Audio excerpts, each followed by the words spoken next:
Wolf on the Fold by Judith Clarke, Chapter 5, Jerusalem the Golden, 1991. Frances went to Israel when she was 36 years old. 36! Back when she was 15, 36 seemed ancient to Frances, a wobbly old lady's age. She'd have died if she'd known she wouldn't have even been married by then. Frances had no intention of staying in Israel. Her sister Clytie will tell you that. Red-faced with indignation, Clytie still scowls. She went on a working holiday. She said she'd be back in 6 months. Frances taught English on a kibbutz. There she met and married Nathan, and 4 years later their son Gabriel was born. Now the small family lives in an apartment on Ramat Alon. Outside, Frances's window domes and minarets and spires float in a miraculous yellow light. Jerusalem the Golden, as she always calls it, had become her home. Whose home, though? When Frances walks through the old city, she treads lightly. This place belonged to the Arabs once. Frances had always hated war. Now she's living in a country where there have been many wars, and the threat of another is always with you, a slow cold creeping underneath your skin. She's joined the peace movement. In the evenings, while Nathan minds Gabriel, Frances trudges the streets and alleys of her neighbourhood, climbs the narrow stairs of old apartment buildings, pressing bells and buzzers, knocking at doors, seeking signatures for peace. She carries a clipboard, printed pamphlets, and the precious pen her father gave her when she finished school. Some doors slam in her face and angry voices tell her off, bellow out that she's a traitor and an Arab lover, and a foreigner too. What does she know? Who gave her the right to talk about peace? Other doors swing open in welcome, spilling light into the gloomy passages and stairwells. An old man in a wheelchair tells Frances he'd be out there with her if he had his legs again. Sometimes I think I don't have the right, confides Frances, remembering those angry voices. I wasn't born here. I'm not even Jewish. You have the right, he says. In a tiny flat above a shoe shop, even the baby signed. He can't write yet, said his mother, but I know he wants to. An older child came running, a felt tip in his hand. They inked the baby's finger and pressed it onto the page. But all this was before. Now it's January 1991. To the north, Iraq has invaded Kuwait. As the months tick by and negotiations fail, everyone knows another war is coming. In a few days, it will be here. There's a little asterisk here that links to the bottom. It says the Gulf War 1991. In August 1990, Iraq, under leadership of Saddam Hussein, invaded Kuwait. In January 1991, an international force drove the Iraqis from Kuwait and invaded their country. There were fears throughout the Middle East that Israel would enter the conflict and a greater war engulf the region. Sometimes Frances thinks that she can hear it coming. There's a strange, low buzzing beneath the sound of ordinary life, the hum of war fever, of madness gathering in the air. It might be a chemical war. That's what the newspapers say. Will it be? Nobody knows for sure. They have to wait and see, and the waiting is terrible and full of fear. Gas masks have been issued, and in every house and apartment, a sealed room must be prepared. Windows bound with masking tape and plastic sheeting, and a rolled towel soaked in bleach placed in the gap beneath the door. When the alert sounded, you had to go into that room, put on your gas mask, and wait for the all clear. It's crazy, worse than any nightmare. Even as a scaredy little kid, Frances had never imagined a terror to match this, locked in a sealed room waiting to see if you'll die. Her husband, Nathan, an expert on defence systems, has been called away to Tel Aviv. Now Gabriel won't do a thing he's told. He's like that when his dad's away. He's being difficult about the gas mask. He won't even try it on. No! He tosses it onto the floor. Frances picks it up and slumps down onto the sofa. Her brain feels stiff and cumbersome, paralysed with dread. She can't think of any story to persuade him, except the true one she can't bring herself to tell, that poisons might come seeping through the air. Gabe runs to the window and stands staring out into the street below. "And don't you come creeping up on me," he warns his mother, "with that thing." "I wasn't going to." "Yes, you were. I know you." Frances sinks back weakly against the cushions. "Gabe, I'm just sitting here, see? I'm not going to creep up on you." He sneaks a glance at her. "You might be thinking of it, and you've got that thing in your hand." "I haven't now." She flips the gas mask onto the coffee table. It doesn't look right to her. It seems flimsy, frail for what it has to do. She can't believe it will be any use at all. Like the plastic on the windows of the sealed room. How can you tell it doesn't have holes so small they can't be seen? It's just ordinary plastic bought from the hardware store. The dread she's been fighting comes back rushing over her again. What if she dies first, and Gabe's left on his own, lungs burning, struggling for each agonising breath, choking, terrified, all by himself? Frances flicks her hair back and sits up straight. She knows she mustn't think this way. Gabriel turns from the window. "Can we go to Jericho Market and get some figs?" "It's not the season for figs, Gabe. It's winter time. There wouldn't be any there." "The man will have some. That man who's my friend." He means the old Arab with the stall beneath the cedar tree. "I don't think even he'd have figs in January." "He will," says Gabe confidently. "So can we go? I'm sick of staying here." "Not today." "Why? Why can't we? It's Sunday, isn't it? We always go to Jericho Market on Sundays." "Not every Sunday." "But lots of Sundays we go." He throws his arms out wide. "Lots." They do too. It's a popular Sunday outing for families from Jerusalem. "Not this Sunday, darling. Not without Daddy." Mentioning his father is a big mistake.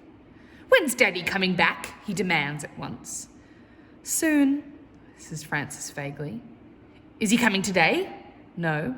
"When then? Is he coming on Monday? Is he coming on Tuesday? On Wednesday?" She wishes she'd never taught him the days of the week. "He'll ring tonight," she says quickly, and this seems to satisfy him because he turns back to the window, resting his forehead on the glass. Frances gets up from the sofa.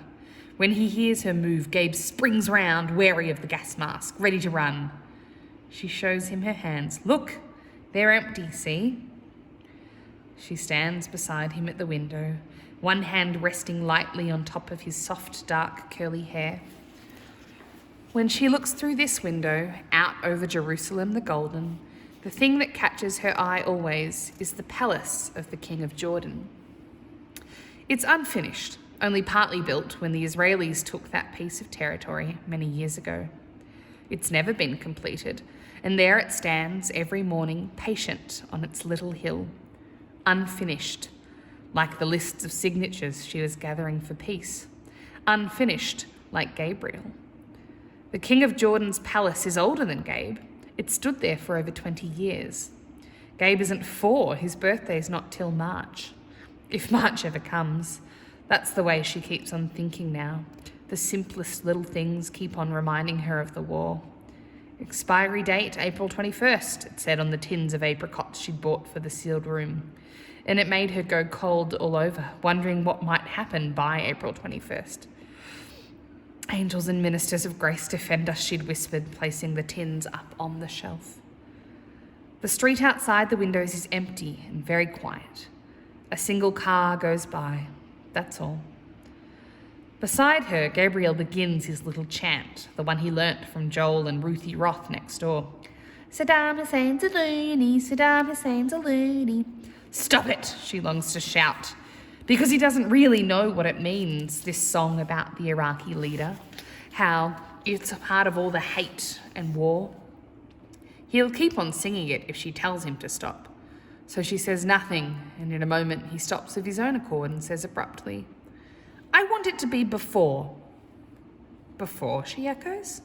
"You know, He waves through the window at the strangely quiet street, like it was before, with all cars and people and stuff, and Dad here, and going to Jericho Market on Sunday and buying my very favourite figs.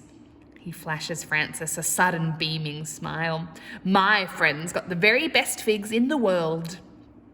I know. His smile fades. His hand shoots forward and grabs a fistful of her skirt. It's all different now, he says, and then drops the skirt and clasps his hand over his ears. The air is different. The air. All along, Frances had thought she'd been the only one who hears that strange, low buzz beneath the quiet, the hum of hatred gathering. Now it seems Gabe might hear it too. He takes his hands from his ears and asks, "When is it going to be before again?" She can't think of an answer. When... She falters and he flicks her a quick, impatient glance. Will it be before again on Monday? Will it be before again on Tuesday? On Wednesday? Will it... The phone rings mercifully. It's Frances's parents calling from Sydney. Her dad struggles gamely to be cheerful, but her mum is almost crying. Can't you come home? She pleads. The embassy is sending people home. I saw it on the TV news. I can't, answers Frances. I can't leave Nathan, Mum, and they mightn't let me bring Gabe anyway. She doesn't say the rest of it. How, whatever it reads on her passport, she doesn't feel like an Australian anymore. Jerusalem, the Golden, is her home. All the same, when she hears her mum and dad's voices, pictures of her old home come crowding into her mind. She sees the floaty blue curtains at her bedroom window, the prickly grass of the backyard, the blistered paint on the front gate, the milk bar on the corner where the Indian family came to live. When she was little, she thought she'd always live in Oriel Street. Next, her sister Clytie rings, and Clytie's voice has an angry sound. Like her little nephew Gabriel, Clytie always gets angry when she's upset, and Clytie is upset. She has been sitting home all day listening to the radio news, worrying about Frances and Gabriel, and when she went out to Safeway to get away from her thoughts, there was war news instead of music playing through the store. Why did you have to break off your engagement to David? She demands at once. David? David Maxon, the boy you're engaged to when you were 18. Don't you even remember? Frances does. She gave David Maxon his ring back, still in its box. She even wrapped it, tied it with a bow. David Maxon thought it was a present. For me? He said. Gee, thanks. David Maxon was goofy. There's a short silence before Clytie explodes on the line. If you'd married him, you'd be living here. Why did you have to marry that idiot Nathan? Clytie always calls Frances's husband that idiot Nathan. She's never forgiven him for keeping Frances on the other side of the world, turning her only sister into photographs and letters and a voice on the telephone. Or Frances for letting him. Why did you have to marry him and stay over there? Because... Clytie won't let her sister speak. She's too het up. And why did you marry so late and have Gabriel so late? So he's not even 4. Clytie knows she shouldn't say these next words, but she can't help herself. She's so afraid and so ashamed of being afraid when she is safe here and Frances isn't, that she blurts them out. And he might get to me 4. He might die. It's exactly what Frances had been trying not to think about all morning. And now Clytie has to go and say it, right out loud. Why do you have to say that? She asks angrily. You've always done that to me, always. Said exactly the worst thing you could think of, the thing I didn't want to hear. I hate you for doing that, I do. I hate you. I'm sorry, gasps Clytie. I shouldn't think. Look, She doesn't get time to finish because her sister puts down the phone. And then Frances does what she always did when she had a row with Clytie. She runs. Clytie used to do it too. After they'd quarrelled and shouted, they'd both run from the house. Clytie through the front door, Frances out the back. They ran by different routes along the streets, to nowhere in particular, running to get away from the boiling, angry feelings they stirred up in each other. Frances grabs her purse and car keys, picks up the gas masks, takes Gabriel's hand and rushes through the door. Where are we going? Frances said the first place she thinks of, the very place Gabe wanted to go. Jericho Market. His eyes shine up at her. And why shouldn't they go? Frances asks herself. Why shouldn't they? What's the use of staying locked up in the apartment, waiting, afraid of what might come? They meet their neighbour Hannah Roth coming out of the lift, more rolls of plastic sheeting in her arms. You're going somewhere, darling? She asks, her eyes fastening on the car keys in Frances's hand. Now? Gabriel beams at her. We're going to Jericho Market. Oh! Hannah is dismayed. Don't go there, she says to Frances. Not now. The Arab market? What are you thinking of, darling? It's dangerous. It's an Arab place. They hate us. They always have. They want to sweep us into the sea. And now they think the time has come. Frances gazes at her friend's face, the flushed cheeks, the hot, hard eyes. Hannah gave her signature for peace. Now fear has changed her mind. They're on his side. Hannah's voice sinks down into a hiss. He's their hero, Saddam Hussein. The air seems to quiver round her words, and Gabriel hides his face in the folds of his mother's skirt. Hannah sees and stoops down to him. Oh, little one, I frightened you. I'm sorry, but do you know what I've done, Gabriel? Last night, this morning? He lifts his face and shakes his head. I've been baking cakes, Gabriel. Chocolate cake and Harvey cake and sugar cookies for Ruthie and Joel. And you. Isn't that nice? Gabriel nods silently, and Hannah rises to her feet, adding in a whisper to Frances. It was all I could do for them. Give them their favourite things to eat. All I could do. When I started thinking we might all be going to... Yes, says Frances quickly, before Hannah can finish, before she can say die. Yes, I know. Hannah turns back to Gabriel. So, darling, why don't you come to my place, and your mummy too, and share our cakes? When we get back from Jericho Market, answers Gabe, and Frances takes his hand, and together they step into the lift. Hannah gasps. They're going to that dangerous place. The lift doors close. Hannah presses the button, but she's too late. They've started down. She runs awkwardly to the window, the rolls of plastic bobbing in her arms, and peers down into the street. In a moment, she sees Frances and Gabriel coming down the steps and running up the road towards their car. Running? Has Frances gone crazy? Hannah nods grimly. It's easy to go crazy at such a time.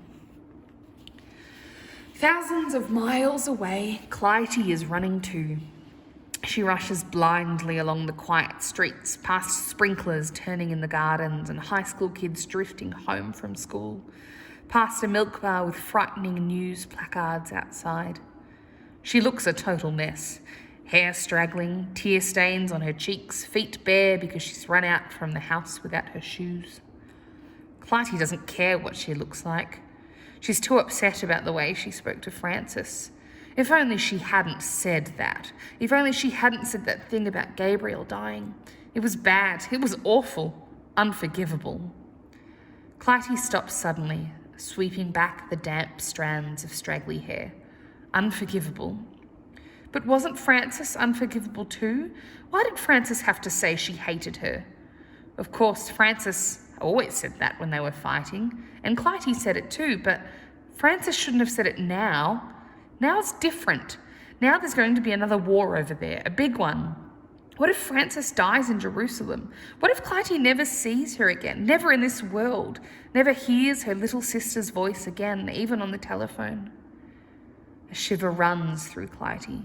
It's the terror of the thought, and its strangeness too.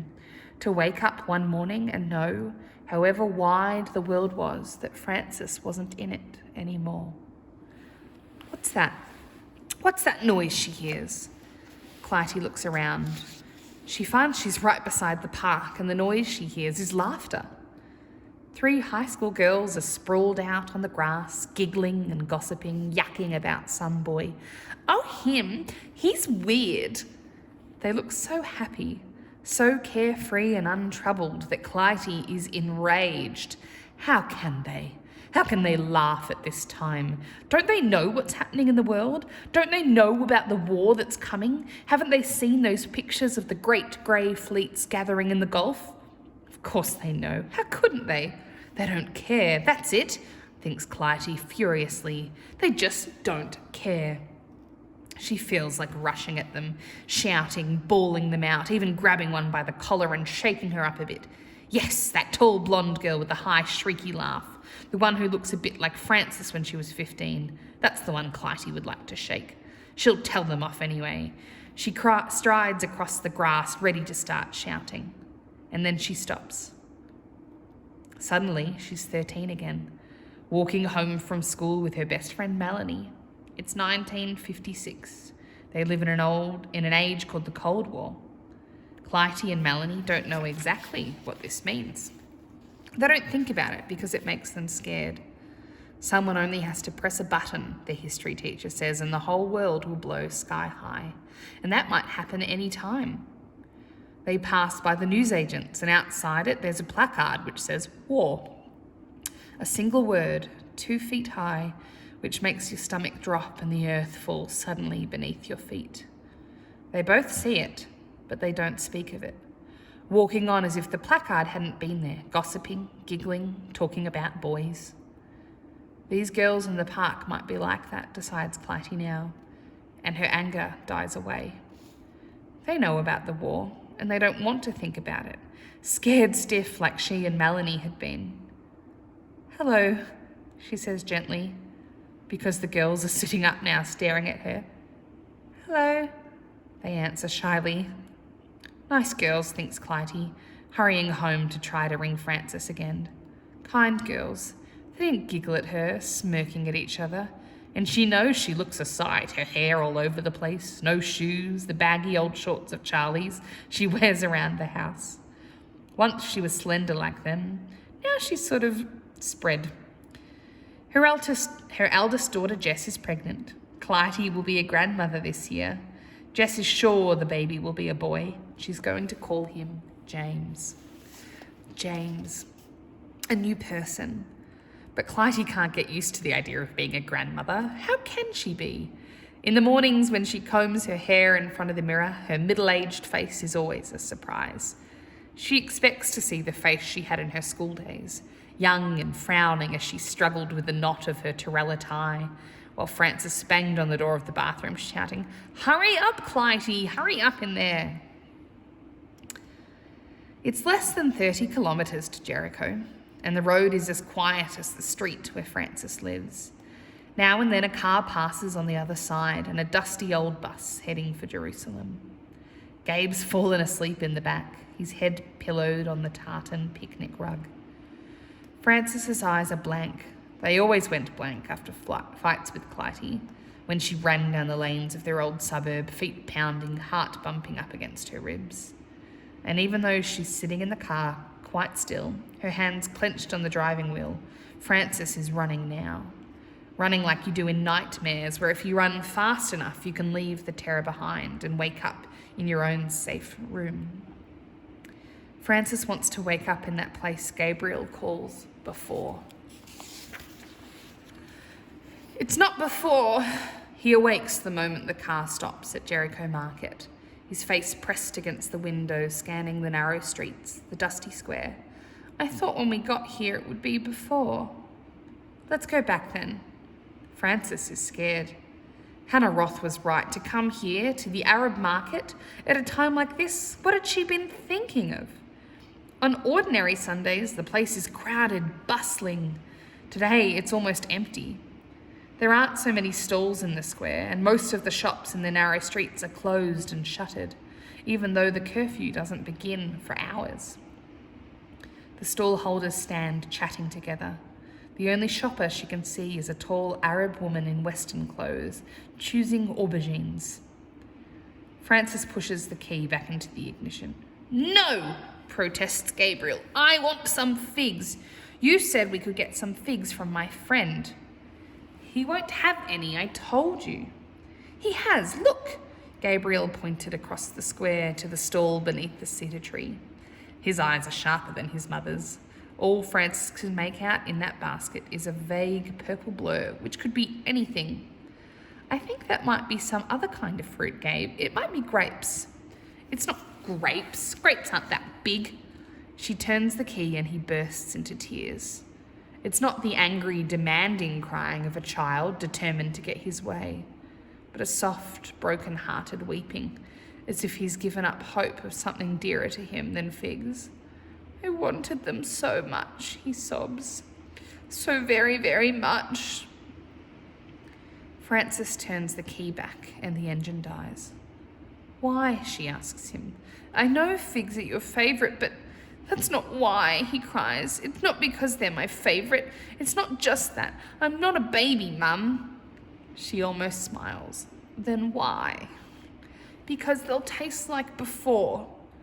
He leans over the back of the seat and grips her arm fiercely. "They will, I know." She thinks of Ruthie and Joel eating chocolate cake and Harvard cake and sugar cookies, of their mother whispering, "All I could do was give them their favourite things to eat." "All right." Frances sighs, glancing quickly around the market. Is it really dangerous out there? As bad as she'd thought at first? It's empty and quiet, but no one looks threatening or hostile. The men round the coffee stall are smiling at some joke. She turns back to Gabriel. "But you stay in the car, okay? You stay here and I'll be back in a moment with your figs." For once, he doesn't argue, only sniffs hugely and rubs at his eyes. "All right." She locks the car and begins to walk across the square. Everyone is watching her. There's a group of men clustered round a radio. She hadn't noticed them before. She'd forgotten too how many times people have mistaken her for an American. It's not good to be an American here. A rush of panic rises to her throat. She has to stifle the urge to run. They won't harm Gabriel, she tells herself, whatever Hannah Roth may think. Frances doesn't believe they'll harm a child, even with that madness buzzing in the air. The woman buying aubergines has turned to stare at her. There's no hatred in that stare. It's simply curiosity and cool. Contemptuous, maybe, but who could blame her for that? The fat man at the coffee stall, is he smiling at her or at something his friend had said? The square seems larger than it used to be. Frances is only halfway across when she hears behind her the unmistakable thud of their car door. She spins round. Gabriel's pressed down the lock and clambered from the car. He's running towards her, dancing really, waving his arms and twirling round on his toes. He's singing something. What? She can barely hear for the buzz of fear in her ears. It's that awful little chant he learned from Joel and Ruthie. Saddam Hussein's a loony. He's singing, dancing across the cobbles, teeth flashing, eyes alight with glee. Saddam Hussein's a loony. Gabriel, stop. She reaches out. He dodges her hand and veers away, heading for the little stall beneath the cedar tree. Saddam Hussein's a loony. There's a silence in the market that's whole as milk. The Arab's faces waver and blur before her eyes. The only thing she seems to see clearly are the stones, so many stones scattered round, heavy, sharp-edged, ready to be picked up and thrown. Sinners were stoned to death in ancient times. Saddam Hussein's ballistic missiles are called al-hijra, which means stones. He's only little, she wants to shout. But the Iraqi children who will die in this coming war are only little too. Oh, don't hurt him, don't, she pleads silently. Please don't. A ripple of movement passes around the shops and stalls. Stones, she thinks, stones. And then hears a sound she barely recognises because it's so unexpected. Laughter. A great wave of it billowing around the square. The plump coffee vendor is doubled over, clutching at his sides. They think he's funny, this silly little boy. Funny, that's all. She catches him beneath the cedar tree, beside the old man's stall. Saddam Hussein's... Stop that, she shouts. Loony, he grins at her. I finished singing now. There are figs in the basket, plump and luscious, gleaming on their nest of fresh green leaves. Where did they come from? In the middle of winter, it seems a miracle that they should be there. I knew you'd have figs, Gabriel was telling the stall holder. My mum says you wouldn't, but I knew. The old man smiles and leans across to ruffle Gabriel's hair. As the figs drop into the brown paper bag, Francis is reminded of the skies over Baghdad, blue and empty now, from which the bombs will fall, sirens screaming, buildings falling into rubble, dust and smoke in the air. I'm sorry, she whispers helplessly. The old man says nothing, but the gentle way he hands the bag of figs to her and the faint warmth as their skins touch fleetingly reminds Frances of her dad. On the way back to Jerusalem, at a high point overlooking the valley, Frances stops the car. She gathers up the sticky, sleeping Gabriel and walks to the edge of the road, gazing out over the stony desert and the low, round hills beyond. The soil is the exact same colour as the felt board her first-class teacher, old Miss Dealey, used for religious instruction. As she told her stories from the Bible, Miss Dealey would gently fix her small felt figures into the brown landscape. Mary and Joseph, Jesus and his disciples, Elijah and the ravens, the dove with the olive branch flying down to Noah's Ark. And it's easy to imagine gods and saints and prophets once walked across this land. The blue sky curves softly over the desert, a huge hand cupping the earth inside. She can't hear that buzzing, the slow hum of madness gathering anymore. The laughter in the marketplace, the old fruit seller's gentle hands seem to have silenced it for a little while. She doesn't know what will happen in this coming war, but she doesn't feel quite so afraid. Gabriel wakes, grizzling against her shoulder. Where are we? He stares out over the ancient land. Are we in before?